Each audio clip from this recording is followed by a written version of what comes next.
Salutations mes petits amis lecteurs, on se retrouve aujourd'hui pour la lecture bilan du mois d'août et ce mois-ci j'ai 8 livres à vous présenter, donc je vous propose qu'on commence tout de suite. Pour commencer ce mois d'août, j'ai d'abord lu Où es-tu de Marc Lévy aux éditions Pocket et c'était très bof. J'ai pas apprécié, pas des masses, vraiment pas au fait à vrai dire. Ça m'a fait chier, les personnages m'ont gavé mais alors d'une force. Genre Suzanne et Philippe c'est les personnages principaux, ils m'ont saoulé mais alors à un point. Heureusement il y a deux personnages secondaires, donc la femme de Philippe, je sais plus comment ça s'appelle, Marie je crois, Marie et la fille de Suzanne, j'ai oublié aussi comment elle s'appelle. Voilà, pour vous dire que ce livre m'a pas marqué des masses. Elle rattrape le tout, mais vraiment les personnages principaux, ils sont chiants à mourir. En gros, c'est une espèce d'histoire d'amour à distance. C'est des amoureux d'enfance et la meuf Suzanne, elle décide de partir aux Honduras. Je sais pas si on prononce le S. Bref, pour faire un voyage humanitaire, etc. Et au final, elle reste là-bas alors qu'elle a dit qu'elle revenait à l'autre. Enfin bref. Et au final, ils font chacun leur vie de leur côté, mais ils sont quand même amoureux l'un de l'autre. Enfin bref, c'est niais, c'est lent, c'est long, c'est chiant, j'ai pas aimé.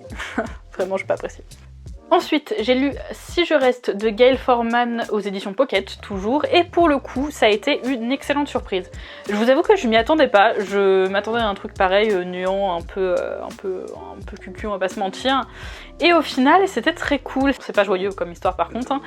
C'est l'histoire d'une fille, d'une adolescente, qui tombe dans le coma dans un accident de voiture, et c'est la seule à s'en sortir vivante. Enfin, elle est dans le coma, mais c'est la seule à s'en sortir quand même vivante. Genre son père, sa mère et son frère sont décédés. Et en fait, elle est dans le coma et elle voit tous ses autres proches venir à son chevet. Genre, c'est une espèce d'entité au-dessus. Enfin, personne la voit, hein, bien évidemment, mais elle, par contre, elle voit tous ses proches, donc son petit ami, ses grands-parents, sa meilleure amie, les amis de ses parents. Enfin bref, elle voit tout le monde venir à son chevet, lui dire qu'elle doit revenir, enfin rester, ou que si elle veut, elle peut partir et que ça serait compréhensible. Et donc s'ensuit tout un cheminement psychologique dans sa petite tête pour savoir si elle reste ou non, donc si elle revient de son coma ou si elle ne revient pas, pourquoi elle devrait le faire et pourquoi elle devrait pas le faire. Elle revoit des tranches de vie de son passé et je trouve que c'était écrit, très bien écrit, c'était très, très joli, très beau, très poétique, j'ai beaucoup apprécié. C'était vraiment très mignon, très émouvant et franchement c'est une bonne surprise, je m'y attendais pas mais c'est une très bonne surprise. D'ailleurs je crois qu'il y a une suite qu'il faudrait que je me procure à un moment donné ou à un autre, mais il me semble que c'est pas du tout dans la même veine la suite,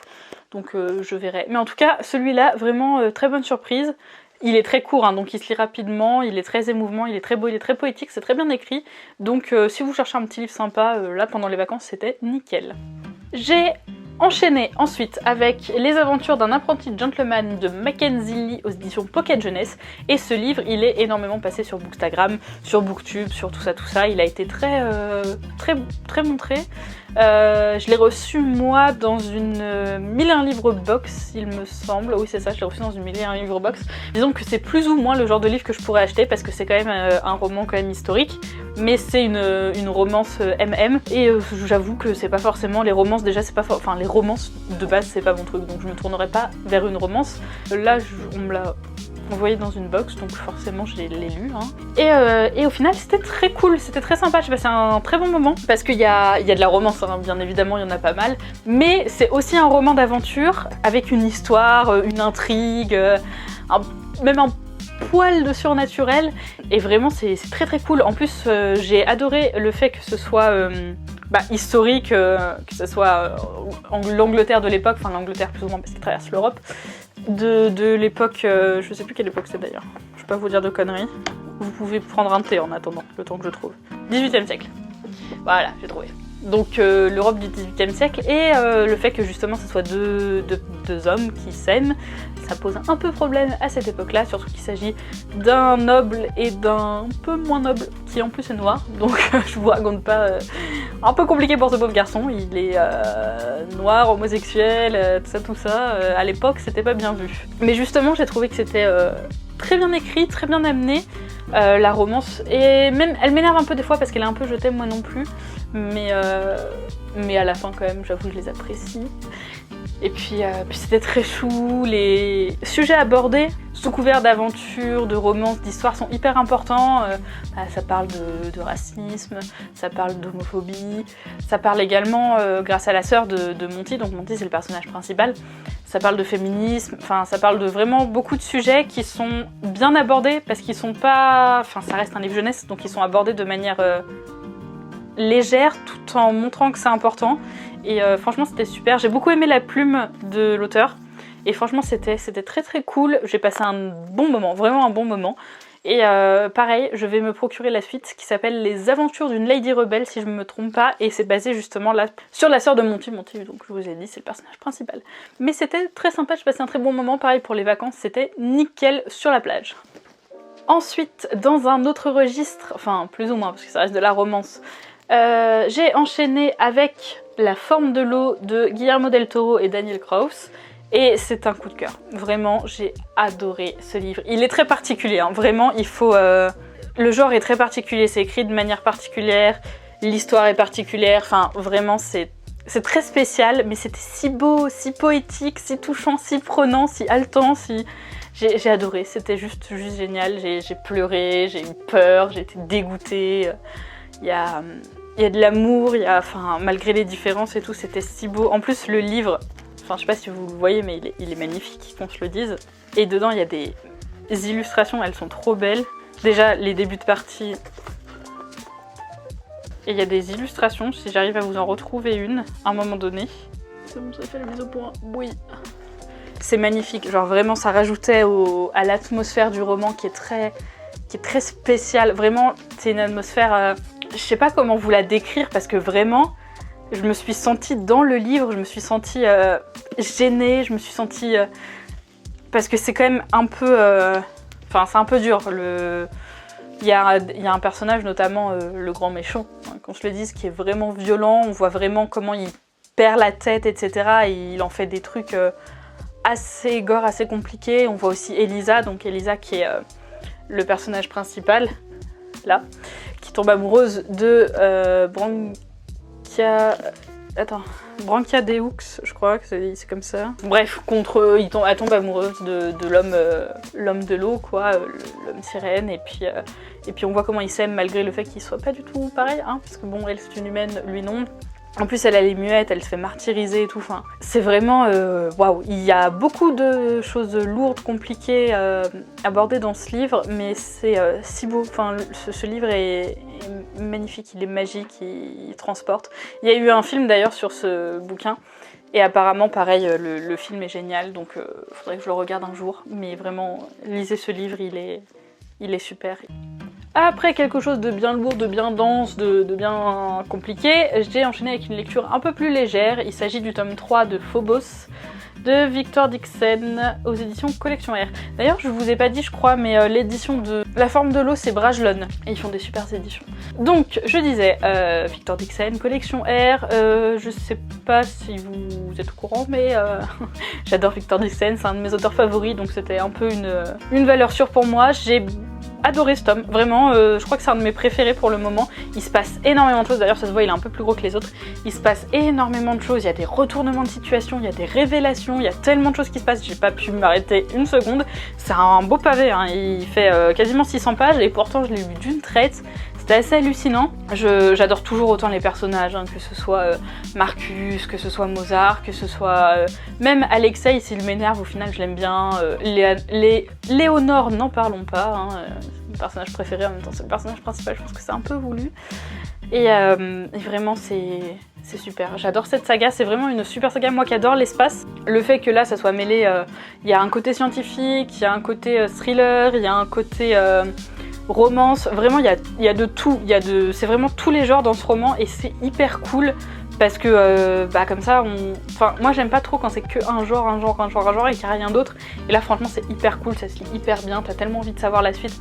Là d'ailleurs il me manque que le dernier tome de la saga pour le terminer, donc le 4, et j'ai très hâte de lire parce que j'ai très hâte de savoir comment tout ça va se finir parce qu'il y a tellement de trucs qui se sont passés, c'est hallucinant. En tout cas, je vous conseille fortement Phobos et plus particulièrement, plus globalement, pardon, c'est absolument pas plus particulièrement, plus globalement les livres de Victor Dixon parce que c'est toujours super, il a une plume géniale que j'adore, qui est hyper prenante et qui se lit très très facilement. J'ai profité d'avoir lu le tome 3 de Phobos pour enchaîner sur Phobos Origins, toujours de Victor Dixon, toujours chez Collection R, qui est un tome hors série de la saga qui se penche sur les 6 pionniers masculins. En gros, Phobos, c'est 6 hommes, 6 femmes qui partent dans l'espace, ils font des speed dating et ils doivent former des couples pour se reproduire sur Mars et coloniser Mars. Donc on suit Léonore, qui est le personnage principal, qui est une pionnière, donc une des filles. Donc on suit beaucoup plus les filles, on les connaît beaucoup plus, on connaît leur parcours, on connaît ce qui leur est arrivé, enfin bref, on connaît beaucoup plus les filles que les hommes. Et là, c'est un tome spécifiquement sur les garçons, avec l'histoire de chacun d'entre eux, que ce soit Tao, Alexei, Marcus, Kenji, Mozart, et il m'en manque un, Tao. Non, je l'ai dit Tao. Il m'en manque un, qui est le dernier? Samson. Pauvre petit Samson. Donc on sait, on en sait plus sur leur vie, on en sait plus sur ce qui les ont poussés à partir dans l'espace, on voit comment ils ont été sélectionnés, tout ça. Donc c'était sympa, j'ai bien aimé en savoir plus sur les différents pionniers masculins parce que ça m'intéressait, mais c'était, c'est pas ça se lit beaucoup moins bien que les tomes de Phobos, les vrais tomes. C'est vraiment un tome complémentaire et je pense qu'il aurait fallu que je le lise parce qu'en fait il y a dans Phobos 3, le tome que j'ai lu juste avant, on fait le teasing de Phobos Origins. En gros, de temps à autre, il y a marqué que sur la chaîne Genesis, là où passe le programme avec les pionniers, il va y avoir pour les abonnés au câble, en gros, il va y avoir des petits reportages inédits sur les garçons. Et je pense qu'il aurait fallu que je les lise au moment où ils apparaissent dans le bouquin, et ça m'aurait moins paru long et lent à lire. Mais en tout cas, c'était quand même très intéressant, j'ai adoré en savoir plus sur tous les personnages, surtout Marcus. Marcus, c'est mon chouchou de la vie. En tout cas, vraiment, je vous conseille cette saga super de Victor Dixon, mais faites attention à votre petit cœur parce qu'il risque de vous faire souffrir. Moi, il m'a fait souffrir. Il a beau être gentil, il a beau être adorable, ça a beau être une belle personne parce que j'ai eu l'occasion de le rencontrer à 2 reprises. Il nous fait souffrir dans ses livres. Il m'a fait souffrir dans Cogito, il m'a fait souffrir dans Extincta, encore plus dans Extincta, et là il m'a fait souffrir dans Phobos. J'ai enchaîné après avec une autre saga qui n'est autre que la Passe Miroir, le tome 2, Les Disparus du Clair de Lune chez Gallimard Jeunesse, édition poche, et coup de cœur absolu. Ce tome est incroyable. J'avais beaucoup aimé le tome 1, mais je trouvais qu'on faisait beaucoup de la saga alors que le tome 1 était pas foufou quoi. J'avais bien aimé mais c'était pas non plus incroyable. Mais alors ce tome 2 les amis, je crois que je m'en suis pas remise. Tout est incroyable. Les retournements de situation, l'évolution des personnages, l'évolution des relations entre les personnages, ce qui se passe, l'intrigue, les révélations, tout. Je n'en peux plus. C'est incroyable. Je veux lire la suite, j'ai le tome 3, mais je le lis pas maintenant parce que je n'ai pas le tome 4 et que comme vous voyez, je les ai en poche et donc je les achète dans la même collection bien évidemment, et que le tome 4 n'est pas encore sorti en poche. Donc tant que le tome 4 n'est pas sorti en poche, je ne lirai pas le tome 3. Donc là je me demande... parce que la fin, cette fin en cliffhanger, oh mon dieu, mon petit cœur, je suis en amour devant cette saga. Je veux la suite, Ophélie est géniale, je veux être Ophélie. Je veux être Ophélie. Thorne a beau être Thorne, il est incroyable aussi, la relation entre les deux. Et puis Archibald, et puis... Non, cette saga, elle est géniale. Je ne sais pas où nous emmène Christelle Dabos. Je crois que je vous ai même pas dit que c'était elle l'autrice en plus. Je ne sais pas où nous emmène Christelle Dabos, mais waouh, elle nous y emmène quoi. Et puis on la suit, puis quoi qu'il arrive. Parce que c'est incroyable. Il y a tellement de choses, tellement... Elle rajoute des trucs, à chaque fois tu dis oui, on va savoir, on va avoir des révélations, mais les révélations apportent d'autres questions et oh là là, ça ne s'arrête jamais, c'est si génial. Et puis l'univers quoi, la citatielle, Ophélie qui passe à travers les miroirs, qui peut lire les objets, c'est génial. Juste lisez cette saga, c'est incroyable, vraiment. J'adore ce bouquin, j'ai adoré. C'est un coup de cœur, c'est vraiment un coup de cœur.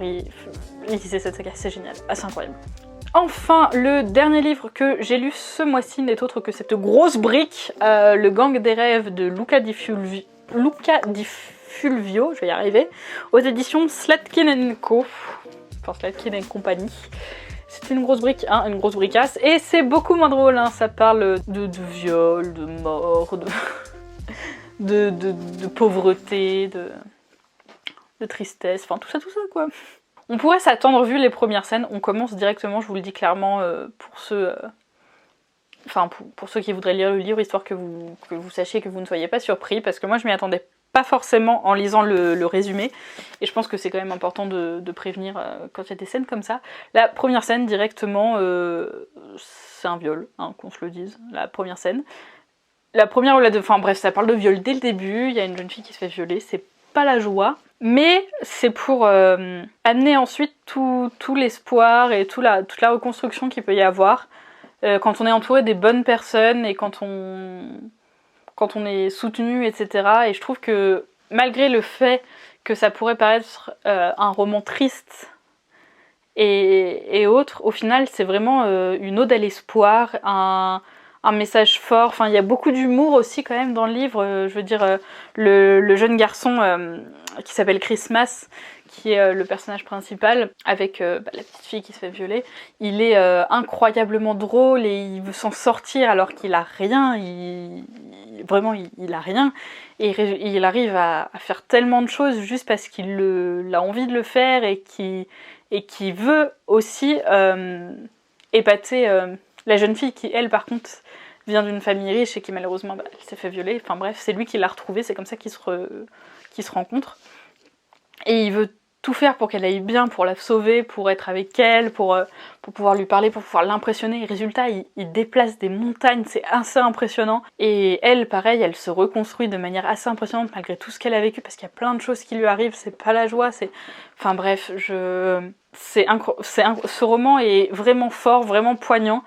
Il est compliqué à lire, je vais pas vous le cacher, il y a des scènes, il y a des trucs, il y a des moments qui sont assez compliqués à lire, mais vraiment il est beau, il est touchant, il est plein d'espoir. Vraiment il m'a assez retourné ce roman, c'était assez compliqué de le lire, je vais pas vous le cacher.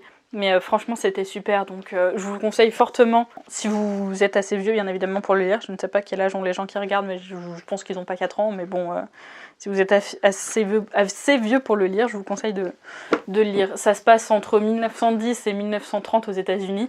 Christmas fait croire qu'il a un gang alors qu'il en a pas du tout, il est absolument tout seul. Et en fait ça prend tellement d'ampleur parce qu'il sait si bien raconter les histoires que c'est comme ça qu'il s'en sort, en racontant des histoires, en faisant rêver les gens, et même les grands barons de la drogue, finalement, il arrive à les faire rêver, et c'est assez impressionnant comment il s'en sort et comment il apporte du réconfort et du rêve à plein de gens, que ce soit sa mère, que ce soit cette pauvre petite qui s'est fait violer, que ce soit, enfin, n'importe qui, quoi. Et franchement, c'est si beau, c'est si impressionnant, j'ai beaucoup aimé ce livre, je vous le conseille vraiment, il est top. Il est dans un tout autre genre que ce que je lis habituellement, mais vraiment, c'était super.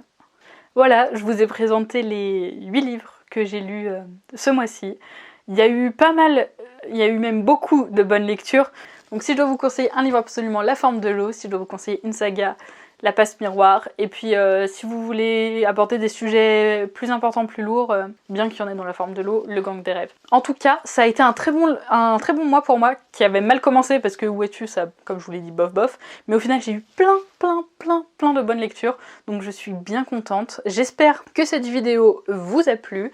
N'hésitez pas à me dire en commentaire ce que vous avez pensé de ces livres si vous les avez lus, de me dire vous ce que vous avez lu ce mois-ci, et puis on se retrouve prochainement dans une autre vidéo, je ne sais pas laquelle sortira après. Sur ce, je vous dis bye!